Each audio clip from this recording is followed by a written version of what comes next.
In many ways, Spider-Man has always been Marvel's Batman. They both have an animal symbol on their chest. They are both primarily fighting mid-level crime with lots of mobsters and such, and they both have this huge rogues gallery of really bizarre villains. You know, Spider-Man has the Black Cat to Batman's Catwoman. Spider-Man had the Vulture to Batman's Penguin, and at the top of the food chain, the ultimate apex predator, Spider-Man had the Green Goblin to Batman's Joker.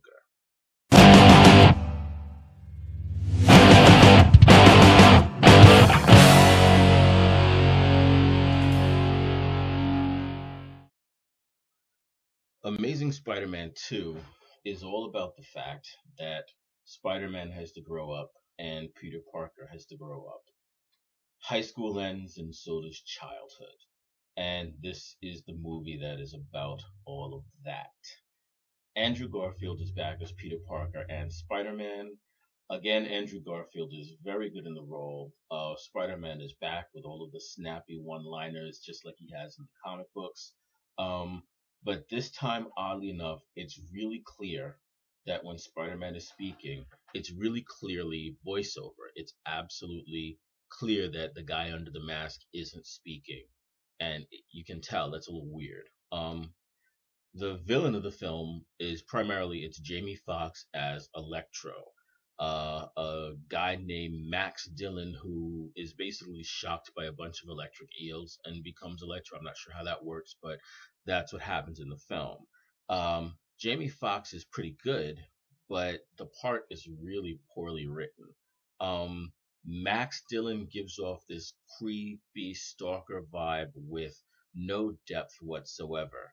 Dylan is presented as a generic psycho where no one has actually bothered to research how someone with whatever the stalker complex is, how they would actually behave and whatnot. No one's bothered to figure any of that out, and they just wrote a really, really creepy guy. And then Jamie Foxx comes along and plays him, reads the dialogue as if he's a normal guy. He doesn't read him as a creepy, goofy guy. He just reads him as a nerd. Um, as Electro, Fox is okay. He's a pretty good screen villain. He doesn't really stand out as an actor.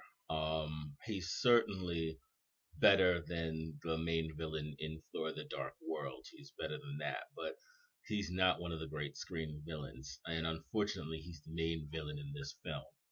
Your second villain in this film is Dane DeHaan as Harry Osborn. It, interestingly enough, in this film, Dane DeHaan's character is referred to as Harry Osborn, not Harry Osborn Jr., even in the credits. Um, Harry Osborn and the Green Goblin. As Osborn, Dane DeHaan kills it. He is awesome. He is great. But as the Green Goblin, I don't know. The Green Goblin in this film is not well thought out. It's very clear that there's some influence by Heath Ledger's Joker. There's some influence by Mark Hamill's Joker, and there's some influence by even Jack Nicholson's Joker in the way the Goblin is presented. But it seems like they're also afraid of the same things that they're referencing, and they're trying not to go too hard at any of the things that are inspiring their presentation. And unfortunately, that means that their Joker is a collection of the weakest elements from some of the strongest performances of a completely different character. And while Dane DeHaan is great as Osborn, he's merely there as the Green Goblin, and that's a shame because if he had just played the Green Goblin exactly the way he played Harry Osborn, he would have been one of the more menacing screen villains in a long time. Okay, now for a mentor. There's not much of a mentor in this movie. You have Gwen Stacy. She's a little bit of Peter Parker's conscience in this movie. Um, and you also have Sally Field as Aunt May. She's pretty good in this movie. She's really good in this movie. I really like Sally Field in this movie. And you actually get a little bit of her motivations as an aunt, which is an odd thing I wasn't expecting. but it works, and Sally Field is very good.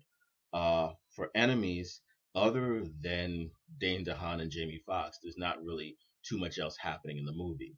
There are other bad guys, but those bad guys aren't really there for Spider-Man. Effectively, Jamie Foxx and Dane DeHaan have their own villains to overcome. Now, Paul Giamatti is the Rhino in this film. That doesn't have a whole lot to do with the plot. He's basically in the first scene and the last scene, and you don't even have to worry about that. That's something completely different. Although I will say he was oddly cartoonish in this. He plays a Russian mobster, and he's got a bad Russian accent.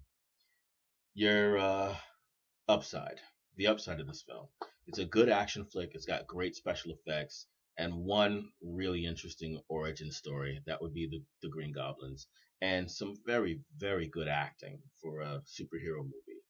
Your downside, Electro's origin is just bad. It plays like the origin that someone thought of for a half-hour Saturday afternoon cartoon, not for a feature film. It's badly written, and it's just not well thought out. And the Green Goblin himself could have been better. Osborn is fine, but the Goblin is boring. Um, the movie also keeps going long after the climax, which isn't necessarily a bad thing, but it is. A lot of people will tell you that this movie is just the setup for the Sinister Six movie that is obviously going to be Spider-Man 3. Um, Most of that setup really doesn't happen until after the climax. It's not, you don't really have to worry about that, but that is what the climax is, and that's why the film keeps going for a little bit. That didn't bother me as much as some of the other problems. Ultimately, in the end, this film is 3.5 stars for me. It's so close to being 4 stars, but it isn't. It's in the end, it's very good without being great. Uh, it's fun, has some weak points that can be overlooked if you're in the mood for a nice, happy adventure film. But other than that, this isn't one of the great superhero movies that we've come to expect from this phase of superhero movies. But it's a pretty good action movie, and it's something that keeps the summer going. 3.5 stars. Amazing Spider-Man.